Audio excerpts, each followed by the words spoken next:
Hello everyone, this is Shivam. Welcome back to my channel. आज के video में पढ़ने वाले हैं क्लास 10 का बहुत ही मस्त चैप्टर जिसको हम कहते हैं केमिकल रिएक्शन एंड इक्वेशन।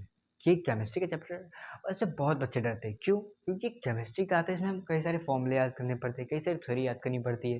लेकिन why to fear when your भैया इज हियर। तुम्हें डरने की कोई जरूरत नहीं है, क्योंकि मैं लेके आया तुम्हारे लिए बहुत अच्छे अच्छे ट्रिक्स और बहुत ही डिटेल में तुम्हें एक्सप्लेन करूंगा कि एक छोटी छोटी हर टॉपिक को मैं एक्सप्लेन करूंगा और एक बहुत ही इंपॉर्टेंट एग्जाम्पल से करूंगा, ताकि तुम्हें ज़्यादा फालतू की चीज़ों को याद ना करना पड़े। तो चलो बिना टाइम को वेस्ट करते हुए आज के लेक्चर को स्टार्ट करते हैं। देखो, सबसे पहले हम पढ़ेंगे इस चैप्टर में कि आखिर केमिकल रिएक्शन होता क्या है, उसकी डिफिनेशन को पढ़ेंगे, क्योंकि डिफिनेशन भी मोस्ट इंपॉर्टेंट होती है। उसके बाद हम पढ़ेंगे केमिकल रिएक्शन के बाद केमिकल इक्वेशन क्या होता है, रिएक्शन और इक्वेशन में क्या फ़र्क है ये जानेंगे। उसके बाद हम जानेंगे कुछ एग्जाम्पल्स उसके। फिर आखिर हम जब केमिकल चेंज होता है तो उसमें कौन कौन से चेंजेस आते हैं वो हम पढ़ेंगे। फिर उसके बाद हम कुछ एग्जांपल पढ़ेंगे, फिर टाइप्स ऑफ रिएक्शन पढ़ेंगे, टाइप्स ऑफ केमिकल रिएक्शन पढ़ेंगे। उसके बाद हम पढ़ेंगे टाइप्स ऑफ केमिकल रिएक्शन में भी उसके पार्ट्स। चलो बिना टाइम को वेस्ट करते हुए स्टार्ट करते हैं। सबसे पहले पढ़ते हैं इसकी डिफिनेशन, आखिर केमिकल रिएक्शन होता क्या है। तो लिखा है, अ chemical reaction is a process in which substance undergoes transform transform resulting in the formation of new substance with different chemical properties. यानी कि साफ साफ भाषा में कहूँ तो ये लिखा है, केमिकल रिएक्शन उसे कहते हैं जब कोई भी सब्सटेंस अपने एक खुद के स्टेट को चेंज करता है, एक दूसरे स्टेट में आता है। यानी या तो कोई दो चीज़ से मिलके वो दूसरे स्टेट में है, या फिर किसी और चीज़ से मिलके, लेकिन वो एक बार अगर स्टेट में आ जाए तो वापस वो रिवर्स ना हो पाए, ऐसा। हालांकि कुछ कुछ रिवर्सिबल भी होते हैं, लेकिन इसमें मेनली हम डिफिनेशन में लिखते हैं। देखो, a chemical reaction is a process in which substance undergoes transform, resulting in the formation of new substance with a different chemical properties। समझ में आया? यानी कि इसमें बस कुछ नहीं, केमिकल रिएक्शन ये चीज़ है जिसमें कोई सब्सटेंस अपनी स्टेट को चेंज करता है, रिएक्ट करता है किसी चीज़ के साथ, अपनी स्टेट को चेंज करता है और उसकी प्रॉपर्टीज चेंज हो जाती हैं। मानो अभी वो सॉलिड में लिक्विड हो गया, फिर अगर वो गैस स्टेट में तो सॉलिड हो गया, ऐसे। अब पढ़ते हैं केमिकल इक्वेशन क्या होता है। रिएक्शन तो पढ़ लिया, क्योंकि रिएक्शन एक क्या होता है, प्रोसेस। अब इक्वेशन क्या होता है, इक्वेशन पढ़ते हैं। It is just it shows a chemical reaction using symbols and formula to represent the reaction and product product involve. यानी कि इसमें कहा गया है केमिकल इक्वेशन एक ऐसा तरीका है जिससे हम जो केमिकल रिएक्शन होता है उसको हम शो कराते हैं। या तो उसमें सिंबल्स होते हैं, कुछ हम उसमें प्रोडक्ट्स यूज होते हैं, ऐसा कुछ प्रोडक्ट इन्वॉल्व होते हैं, उसको हम दिखाते हैं बाय सिंबल और इक्वेशन। यानी कि देखो, एक सबसे बेसिक एग्जांपल से तुम समझाता हूँ। वाटर वाटर यानी कि जो हम पानी पीते हैं, उसका आखिर केमिकल फॉर्मूला क्या होता है, उसको हम लिखते कैसे हैं। केमिकल फॉर्मूला होता है H2O। अब उसको बनता कैसे, देखो, हाइड्रोजन H2, ऑक्सीजन O2। ये जो जब आपस में कंबाइन होते हैं तो हमारा बनता है वाटर, जिसको हम कहते हैं H2O। अब देखो, यहाँ हाइड्रोजन की प्रॉपर्टी कुछ और थी, लेकिन ऑक्सीजन की प्रॉपर्टी कुछ और थी। देखो, हाइड्रोजन क्या था, लिक्विड। ऑक्सीजन क्या था, नहीं, हाइड्रोजन क्या था, गैस। ऑक्सीजन क्या था, गैस। दो गैस मिले क्या बन गया, एक वाटर लिक्विड। दोनों के स्टेट में चेंज आया कि नहीं? तो यही इस केमिकल रिएक्शन में होता है। अब तुम पढ़ो, आखिर दोनों बने तो, लेकिन इसमें प्रॉपर्टी में क्या क्या चेंजेस आए। एक केमिकल रिएक्शन जब होता है तो उसमें क्या क्या चेंजेस आते हैं वो पढ़ते हैं। तो सबसे पहले मुझे आता है एक topic, characteristics of chemical reaction. Changes in colour, change in temperature. Temperature भी दो टाइप से चेंज होते हैं। देखो, कलर तो चेंज हुआ, कलर आगे एग्जांपल में बताऊंगा, मैं एग्जांपल देके तुम्हें बताऊंगा। टेम्परेचर का भी देखो, टेम्परेचर भी चेंज होता है। अब टेम्परेचर दो तरीके से चेंज होता है, पहला इंडोथर्मिक, दूसरा एक्सोथर्मिक। अब इंडोथर्मिक में क्या है, एक्सोथर्मिक में क्या है। इंडोथर्मिक में जब तुम्हारी जो हीट होती है उसको हीट देना पड़ता है, हीट देना पड़ता है अलग से उस रिएक्शन को करवाने के लिए। लेकिन जो एक्सोथर्मिक होता है उसमें हीट रिलीज होती है, हीट अलग से रिलीज होती है तुम्हारी। उसको जब आता है चेंज इन स्टेट, यानी कि स्टेट में देखो, यहाँ पे गैस था, यहाँ भी गैस था, लेकिन स्टेट में उसका क्या चेंज आया, गैस से गैस यहाँ क्या बन गया, लिक्विड। अब बात करेंगे हम evolution in formation of precipitate. Precipitate एक बेसिकली ऐसा एक सॉलिड होता है तुम्हारा, जो दो केमिकल रिएक्शन से बनता है। एक आगे एग्जाम्पल के थ्रू तुम्हें समझाऊंगा मैं। अब देखो, अब पढ़ते हैं टाइप्स ऑफ केमिकल रिएक्शन। कितने टाइप्स ऑफ केमिकल रिएक्शन होते हैं आखिर। बेसिकली तुम्हारे जो 10th का सिलेबस है उसमें चार टाइप्स के दे रखे हैं, combination reaction, decomposition reaction, displacement reaction and double displacement reaction. तो देखो, चारों ही बहुत ईजी है, तो ये बहुत मस्ती से समझते हैं। देखो, कॉम्बिनेशन रिएक्शन यानी कि जब कोई भी दो चीज़ आपस में मिल जाती है। एग्जाम्पल देता हूँ, जैसे मानो तुम और तुम्हारा दोस्त आपस में जब मिल जाते हो तो तुम बहुत ज़्यादा तबाही मचा देते हो भाई। तो देखो अगर तुम लोग अलग अलग हो तो तुम दोनों शांत शांत रहते हो, लेकिन जैसे तुम आपस में मिलते हो तो तुम बहुत ज़्यादा शोर करते हो, बहुत ज़्यादा मस्ती करते हो। तो वैसे यहाँ भी जब दो एलिमेंट यानी कि दो कंपाउंड अलग अलग रहते हैं एलिमेंट्स, जब आपस में मिलते हैं तो एक कंपाउंड बनाते हैं। उसके बाद वो जो कंपाउंड बनता है वही हमारा, उसको हम कहते हैं कॉम्बिनेशन रिएक्शन। पूरे रिएक्शन को हम कहेंगे कॉम्बिनेशन रिएक्शन। एग्जाम्पल देखो, इसका डिफिनेशन पढ़ो, कॉम्बिनेशन रिएक्शन की डिफिनेशन। अ कॉम्बिनेशन रिएक्शन नहीं है लिखा, combination or synthesis reaction is a chemical reaction where two or more substances combine to form a single new substance। देखो मैं एक सबसे एग्जाम्पल बता रहा हूँ, दो अलग अलग सब्सटेंस जब मिल के एक नया सब्सटेंस बनाते हैं उसे हम कहते हैं कॉम्बिनेशन रिएक्शंस। अब देखो, अब इसमें एक तुम्हें देखो देखो एन ए बी क्या मिलके बना है, ए बी। अब इसका सबसे मोस्ट कॉमन एग्जांपल बताता हूँ, और ये एग्जांपल तुम्हारे पेपर में भी आता है, बोर्ड में भी कई बार आया है। देखो हमारा आता है बर्निंग ऑफ मैग्नीशियम रिबन। जो मैग्नीशियम रिबन होता है वो बर्न कराने वाला, उसका जो फॉर्मूला होता है देखो, 2 mg जो कि सॉलिड होता है, उसके बाद हमारा आता है O2 यानी कि जो कि ऑक्सीजन की गैस होती है। उसके बाद ये जो जब मिलते हैं तो हमारा बन जाता है 2MgO जो कि एक सॉलिड होता है।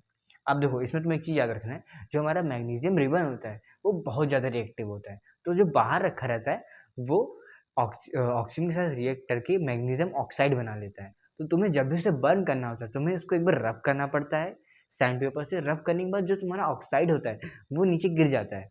उसके बाद से तुम्हारा जब तुम जलाओगे वाइट डेजलिंग फ्लेम होगी, तो तुम्हारी मैग्नीशियम रिबन है वाइट डेजलिंग फ्लेम में जलेगी, और उसके बाद जो बनेगा एक ऐश, जो तुम्हारा ऐश प्रोड्यूस होगा उसे तुम कहोगे मैग्नीशियम ऑक्साइड, जो कि ऑक्सीजन के साथ रिएक्ट कर चुका होगा मैग्नीशियम। अब देखो, अब पढ़ते हैं हमारा आता है क्या कार्बन डाइऑक्साइड टेस्ट, यानी कि तुम कार्बन डाइऑक्साइड एक दो, हाँ ये जो कार्बन डाइऑक्साइड टेस्ट है ये बहुत इंपॉर्टेंट है, इसको ध्यान रखना। हम लोग को कार्बन डाइऑक्साइड कैसे हम टेस्ट करेंगे, तो सबसे कॉमन एग्जांपल होता है पॉप साउंड टेस्ट। देखो CH4 जो कि गैस है प्लस टू ऑक्सीजन यानी कि 2O2 यानी कि ऑक्सीजन, तो क्या बनाएगा CO2 plus 2H2O plus heat. और ये देखो ये हीट रिलीज हो रही है ना, तो क्या हुआ हमारा क्या हो गया, एक्सोथर्मिक एक्सोथर्मिक रिएक्शन हो, क्योंकि यहाँ पे हीट रिलीज हो रही है। अगर यही हीट हमें देनी पड़ती, अगर ये हीट यहाँ पे होता तो यानी कि क्या हो जाता है इंडोथर्मिक, लेकिन अभी हीट रिलीज हो रही है तो क्या हो गया हमारा एक्सोथर्मिक। अब देखो तुमने ये भी पढ़ लिया carbon dioxide test, pop sound test होता है ये। पॉप साउंड टेस्ट तुम्हारी एनसीईआरटी में साइड में मिल जाएगा एक एक्टिविटी के थ्रू। साइड में तुम जब भी खोलोगे एनसीईआरटी तुम्हें मिल जाएगा वहाँ पे। उसके बाद जब भी तुम देखो ये पॉप साउंड टेस्ट इंपॉर्टेंट हो गया, तुम्हारा मैग्नीशियम रिबन बर्निंग इंपॉर्टेंट हो गया, ये दोनों तुम्हारे बहुत इंपॉर्टेंट होते हैं। अब चलो पढ़ते हैं हम दूसरा टॉपिक, डिकम्पोजिशन रिएक्शन। अब हम पढ़ने वाले हैं decomposition reaction. Decomposition reaction mainly एक ऐसा रिएक्शन होता है जिसमें जो एक सिंगल कंपाउंड है वो टूट के अपने अलग अलग पार्ट्स में डिवाइड हो जाता है। देखो सबसे पहले इसका डेफिनेशन पढ़ लेते हैं। A chemical reaction in which a single compound breaks down into two or more elements or compounds when the energy is supplied in the form of heat, electricity or sunlight.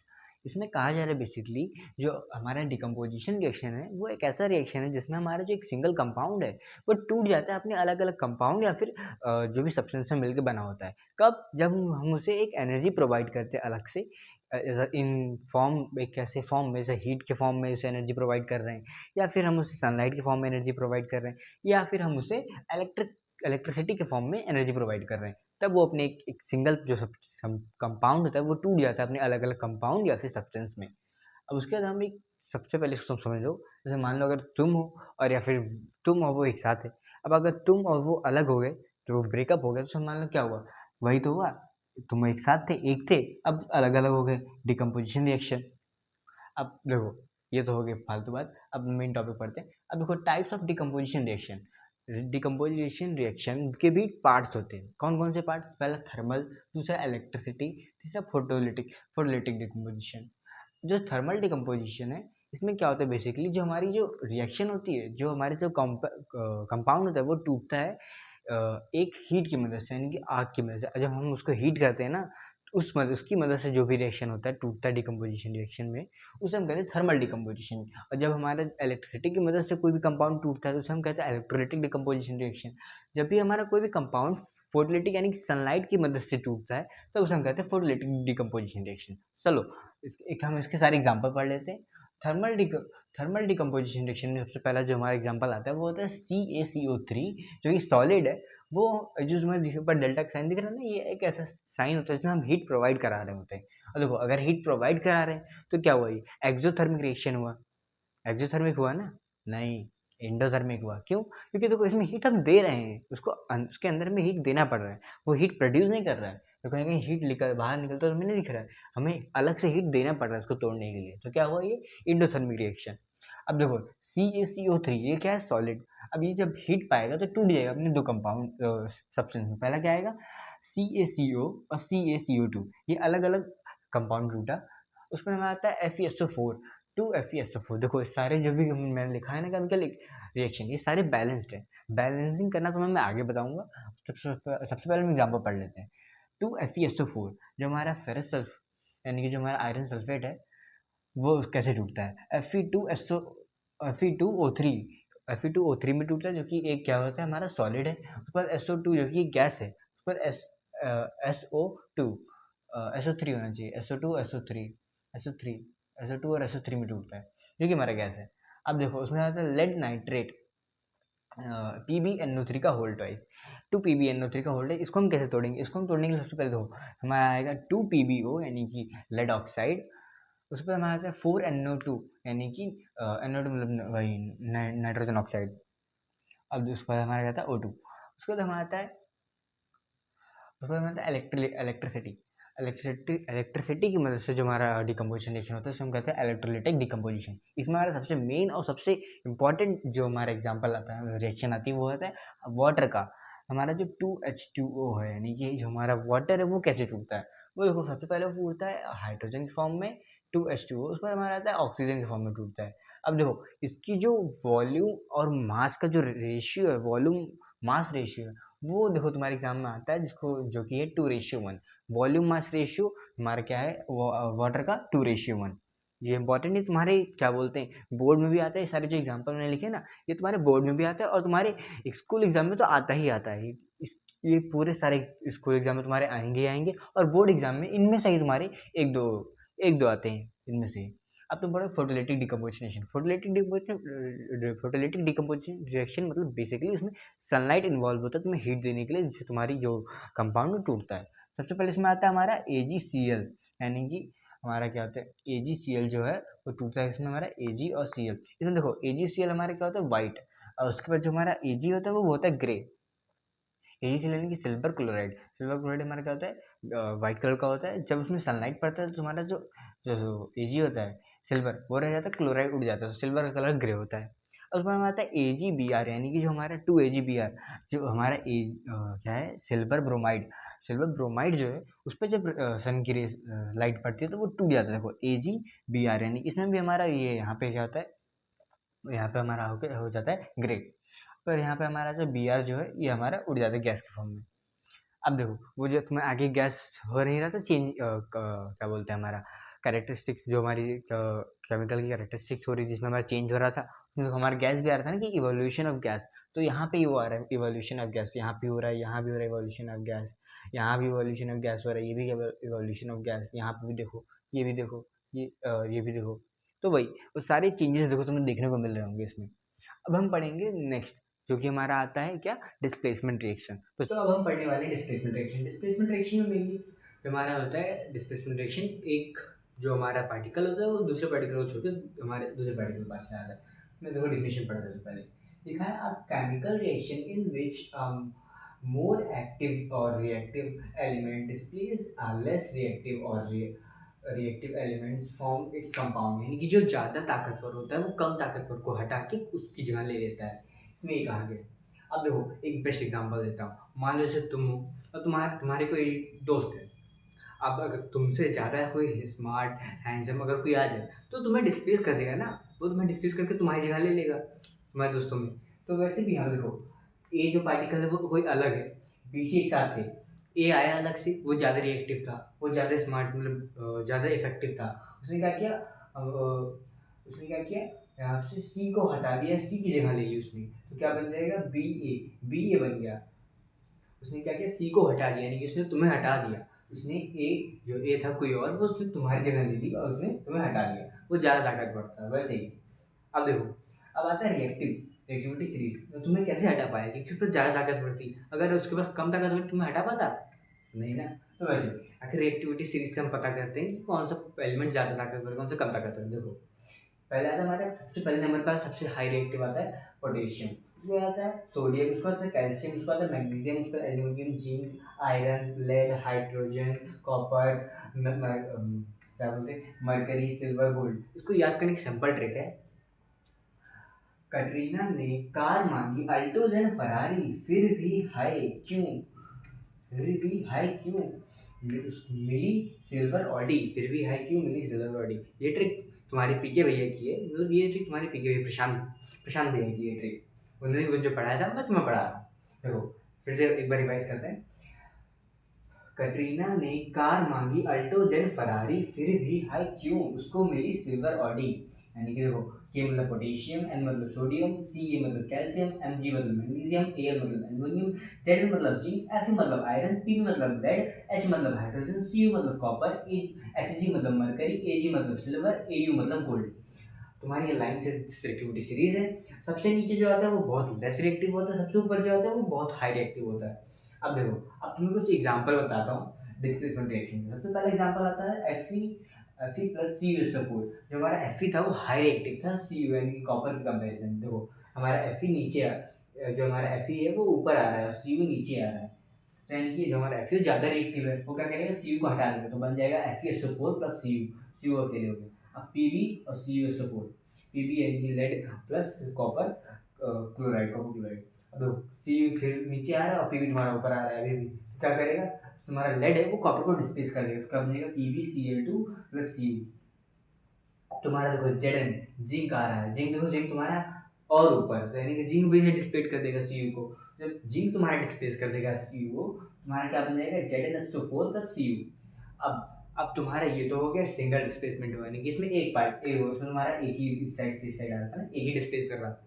अब आता है double displacement. आखिर double displacement में होता क्या है, देखो double displacement में क्या तुम्हारा जो यहाँ पे पहले इसकी डेफिनेशन पढ़ लेते हैं। A chemical reaction in which two compounds exchange their ions to form two or more compounds, यानी कि एक ऐसी केमिकल रिएक्शन जिसमें जो कंपाउंड्स होते हैं वो अपने आयंस को चेंज करते हैं, जिसमें टू और मोर आयंस को चेंज करते हैं फॉर्म ऑफ न्यू कंपाउंड, तो एक नए कंपाउंड को बनाने के लिए। देखो A B plus C D plus A D plus B C. अब देखो इसमें एग्जाम्पल मैं बताता हूँ। मान लो जब तुम और तुम चार दोस्त हो, जिसमें से तुम्हारे एक बेस्ट फ्रेंड है और तुम्हारे जो दो दोस्त और हैं वो दोनों आपस में बेस्ट फ्रेंड है। अब देखो, जो तुम्हारा जो बेस्ट फ्रेंड है उसे क्रिकेट देखना पसंद है और तुम्हें कार्टून देखना पसंद है, और उसमें उस ग्रुप में जो तुम्हारे एक और बेस्ट फ्रेंड है उनमें से एक को कार्टून देखना पसंद है, एक को क्रिकेट देखना पसंद है। अब क्रिकेट वाले एक साइड हो जाएंगे और जो तुम्हारे कार्टून वाले वो एक साइड हो जाएंगे। तो देखो तुम्हारा जो बी ए यानी कि मान लो कार्टून वाला है और ये तुम्हारा क्रिकेट वाला है। अब इसमें से कार्टून वाला तुम्हारा क्या हो गया, ये। अब जो तुम्हारे जो बीसी हो जाएंगे वो अलग हो गए तुम्हारे क्रिकेट वाले, और तुम्हारे जो कार्टून वाले एडी वो अलग हो गए। यानी क्या होता है, ये अलग हो जाते हैं, आपस में इंटरचेंज कर देते हैं ये आयंस को। अब देखो तुम्हारे इसमें एक बेस्ट एग्जांपल है, तुम्हारे मतलब पेपर्स में आते हैं और बहुत क्या बोलते बोर्ड्स में भी आता है ये। तुम्हारा अगर PbNO3 का होल ट्वाइस प्लस के के आई प्लस के आई, उसको होता है PbI, उसको क्या आता है K2NO3। अब देखो क्या हुआ, उसमें जो हमारा लेड नाइट्रेट था यानी कि NO3 लेड नाइट्रेट था, उसमें जो हमारा क्या बोलते हैं पोटेशियम आयोडाइड था, वो क्या था, पोटेशियम आयोडाइड पहली बार कलरलेस था और ये भी हमारा कलरलेस था। अब उसका जो हमारा बना, क्या बना, Pb यानी कि लेड आयोडाइड जो हमारा बना वो वाइट पीपीटी बना। मैंने तुम्हें बताया ना, पीपीटी फॉर्म होती है कैसे सॉलिड, तो वही पीपीटी है यहाँ पे येलो कलर की पीपीटी फॉर्म होती है, इतना याद रखना। जो हमारा पीबीआई होता है यानी कि लेड आयोडाइड होता है वो हमारा येलो कलर की पीपीटी होती है। उसके बाद आता है 2KNO3 कलरलेस, जो कि कलरलेस है। अब देखो एक सेकंड एग्जांपल लेते हैं BaCl2। हमारे क्या होता है BaCl2, उसके बाद हमारे इसमें साथ हम क्या रिएक्ट कराते हैं Na2SO4 को जब BaCl2 से रिएक्ट कराते हैं तो हमारा बनता है BaSO4 प्लस NaOC। जो BaSO4 है हमारा वो वाइट पीपीटी है। BaSO4 क्या है, वाइट पीपीटी है, वाइट पीपीटी। BaSO4 हमारा वाइट पीपीटी और पीबी यानी कि लेड आयोडाइड हमारा कहते हैं येलो पीपीटी होता है। ये बहुत इंपॉर्टेंट है, इसे एक बार एक बार तुम्हें इसको याद करना है, क्योंकि बहुत हमारे एनसीईआरटी में भी दिया रखा है, और ये बहुत इंपॉर्टेंट भी है हमारे क्या बोलते हैं बोर्ड के परस्पेक्टिव से भी, और तुम्हारे एग्जाम स्कूल एग्जाम के परस्पेक्टिव से बहुत इंपॉर्टेंट है। अब उसके बाद हम पढ़ेंगे हमारा ऑक्सीडेशन रिडक्शन। ऑक्सीडेशन क्या होता है, रिडक्शन क्या होता है। अब देखो, ऑक्सीडेशन में मेनली ऐसा कोई ऐसी चीज जिसमें जैसे ऑक्सीजन जुड़ जाए या फिर हाइड्रोजन अलग हो जाए तो उसे हम कहे जाते हैं ऑक्सीडेशन। जिसमें हमारा ऑक्सीजन जुड़ जाए और हाइड्रोजन अलग हो जाए तो क्या होगा, वो ऑक्सीडेशन। ऑक्सीडेशन। अब एग्जाम्पल पढ़ते हैं, जैसे तुम Cu+O2 तो क्या बन जाएगा, CO2। इसमें क्या होगा, Cu, देखो Cu जो था उसमें O2 जुड़ गया तो क्या बन गया, CO2। इसमें क्या होगा, कार्बन का जो हमारा ऑक्सीडेशन, कार्बन ऑक्सीडाइज हो गया इसमें, ऑक्सीडाइजिंग एजेंट। अब जो कि होता है ऑक्सीडाइजिंग एजेंट, वो अभी मैं आगे बताऊंगा। उसमें आता है तुम्हारा H2S+Br2। इसमें क्या होगा, तुम्हारा हाइड्रोजन, जो हाइड्रोजन है वो रिमूव हो गया ना, देखो वो हाइड्रोजन एस से रिमूव हो गया, तुम्हारा जो एस था यानी कि एस, वो क्या होगा, वो हमारा ऑक्सीडाइज हो गया। जो सिल्वर हमारा जो क्या बोलते हैं सल्फर था वो ऑक्साइड हो गया, ऑक्सीडाइज हो गया। अब उसमें होता है रिडक्शन। आखिर रिडक्शन में क्या होता है, रिडक्शन में हमारा होता है जिसमें हमारा हाइड्रोजन जुड़ जाए और ऑक्सीजन अलग हो जाए, दोनों एक दूसरे के रिवर्स करो। ऑक्सीडेशन में क्या होता है, हमारा हाइड्रोजन अलग हो जाए, ऑक्सीजन जुड़ जाए, तो हमारा ऑक्सीडेशन, ऑक्सीडेशन होता है। अगर हमारा क्या बोलते हैं हाइड्रोजन जुड़ जाए और ऑक्सीजन अलग हो जाए तो उससे हम कहते हैं रिडक्शन। अब देखो इसका एग्जाम्पल बताता हूँ। Na2 3H2, हम Na2 3H2, Na2+3H2 तुम्हारा क्या बनाएगा, 2Na3 प्लस Zn 2Na3 बनाएगा। इसमें से देखो क्या हुआ, तुम्हारा Na2 था, इसमें हमारा H3H2 जुड़ गया, यानी कि H2 जुड़ गया तो क्या बन गया हमारा 2NaH3। अगर हाइड्रोजन जुड़ गया तो हमारा रिडक्शन हो गया।